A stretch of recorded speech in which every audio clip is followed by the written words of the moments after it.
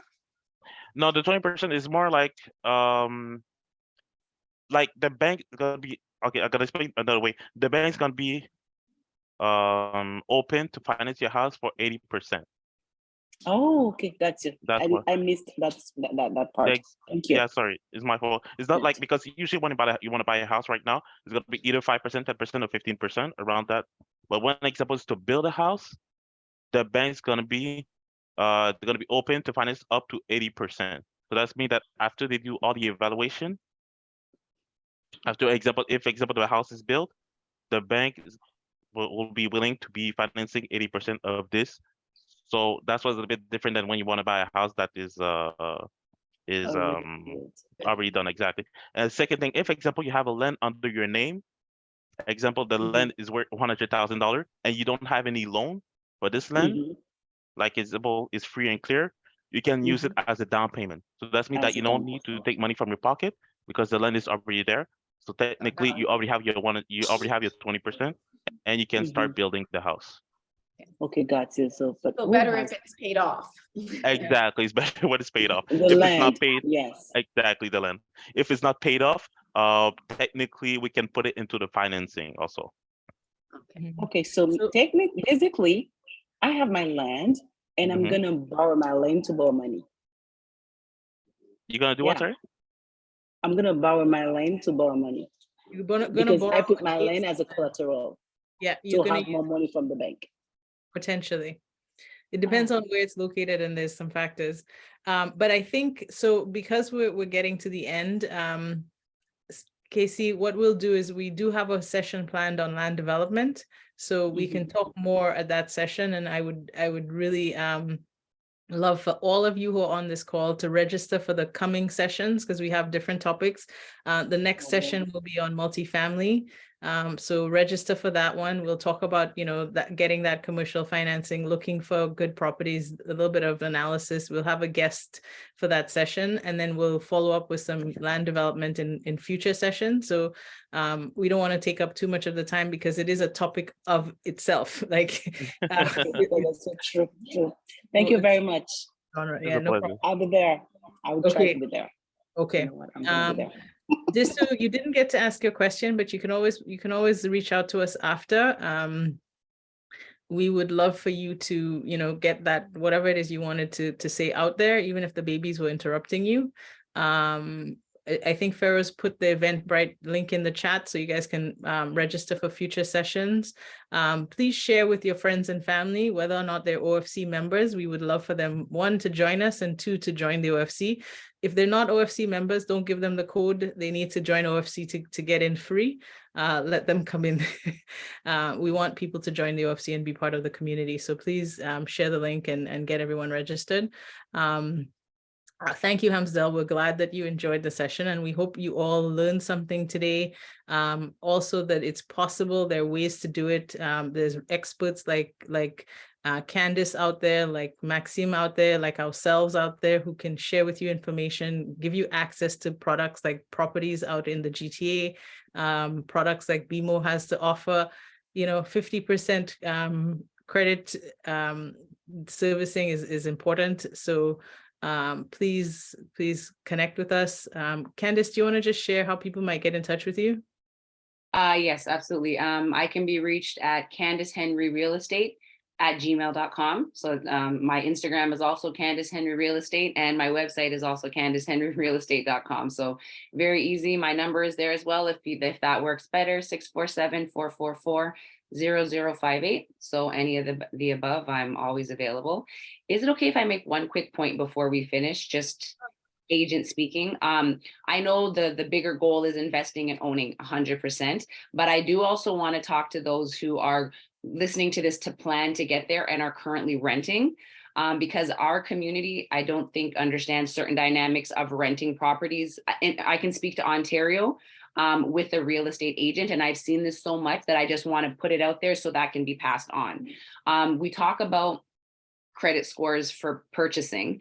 When you're renting a home in Ontario anyways, you actually need a higher credit score than purchasing. Right now, they're looking for 700 plus credit score when you're renting with a real estate agent. So I just want to put that piece of information out there because I've seen it hinder our community so much, and I just wanted to share that information. So if you're thinking, oh, I don't have to worry about my credit right now because I'm not going to buy or invest for another 1-2 years, I'm just learning. We really, really, really need to focus on getting our credits up there because it's imperative all across the board. And it's actually on paper easier to purchase, that might sound weird, than it is to rent because of the stipulations that they require. So I just wanted to leave that with everybody. Candice, you make a really good point, and I think maybe that's an idea for us to have a session for renters. Okay. We do have a lot of renters in our community, and everybody has aspirations potentially to own. And so talking about how to get into the rental, how to get a good rental, some of the things you need to do. And so maybe we can have you back for that session too, to talk about renting. But it's a really good point. Everybody share. Max has put his info in the chat so that it's there for people to copy and take. Yeah. Maxime, okay, so thanks for sharing that. Maxime, did you want to say any final words? If you have any question about the mortgage, I don't mind. Like, it's gonna be a pleasure to answer all your questions. So you have all my info, you have my email and also my phone number. But if you have some question, you can call me or you can send me an email. It's gonna be my pleasure to answer all your questions, because especially for first time home buyer, is so many information. So I understand that you can be lost with all the information that we have on the field. But if you have any question, don't hesitate to contact me via email or phone number. And Candace has also put her contact details in the chat as well, so that you can copy it from there and have it for future use for shopping and understanding values and properties. Okay. Okay, so and then for us at the Keen Group, we are so excited to have you join us for this Real Estate 101. We hope you stay with us on the journey on a monthly basis to come back and hear what it's all about in real estate. As Andrea said at the beginning, we offer coaching and education, but we also offer property management. And so we hope that if you're buying in the GTA, we'll be able to help you manage that property, help you invest better. We do have an upcoming event called Building Generational Wealth. That is a live event. We would love to see you join us live in in Brampton. And no, I just put I put in the chat the link for that event that is going on live that you're speaking to, Kemba. Yeah, I think my screen is changing. I don't Yeah, want my computer keeps acting up. It keeps freezing up.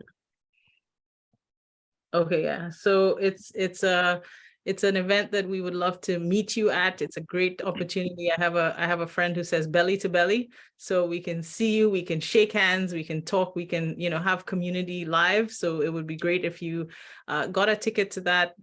We want to share. We'll have some more panelists at that event, and they are wonderful experts like Candace and Max. Not Candace and Max, but some other great folks who will be there. That is us. We're so thankful that you came out to Real Estate 101. I do want to turn it over to Pharaoh to just say some closing remarks about the event, and also just turn it over to you guys on the call to add any comments or questions once Pharaoh's done. All right. Can you guys hear me? Yes. Yeah. Awesome. Okay, great. So yeah, so I kind of said a quick little comment before, and just in terms of like again, like how awesome this was and the information that was shared. For those who I think everybody here I think are OFC members, but if you are not and you're interested in becoming an OFC member, I'd love to be able to connect with you. We do things like this all the time and a lot more. So definitely I'll put our information in the chat so you could just send a simplest things, just send a quick text or a WhatsApp, and then we'll book an appointment to be able to deep dive a little bit more about the OFC. But for now, just stay tuned, definitely register. I put the link in the chat for the next real estate session, and invite a friend, like Kemba was saying as well, invite a friend. This is information that is going to empower us. And stay tuned, because I think we will be talking about this community susu. There seems to be a lot of interest. So it could be something where we could, as a collective, invest and work with Keen and, invest in some large properties as a collective. That could be really fun. So thank you guys for being present, and looking forward to the next one. Awesome. So guys, we'll ask you to unmute if you have any last comments. Thank you for joining. If you have anything you'd like to see happening in future sessions, we're welcome to, and we'll wrap up from there.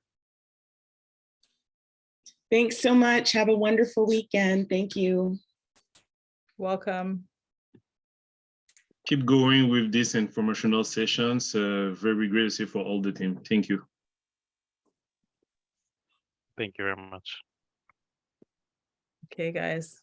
Awesome. Thanks, Kemba. That was great. Thank you, Candace. Thank you, Max, for joining. You were both fantastic. And I believe that we'll continue to learn and grow as a community. Thank you for having me. I appreciate the opportunity. Thank Awesome. you, everyone. Okay. Thank you. Okay, bye-bye. Thank you very Bye. much. Thank you very much. Guys. Have a good weekend, guys. Thank you. Same to you. Thank you. You guys can hear me? All right. We can. Perfect. So we'll do a quick debrief. Are you gonna stop the recording? Yeah. Thanks. Can I start from here? Recorder. Stop.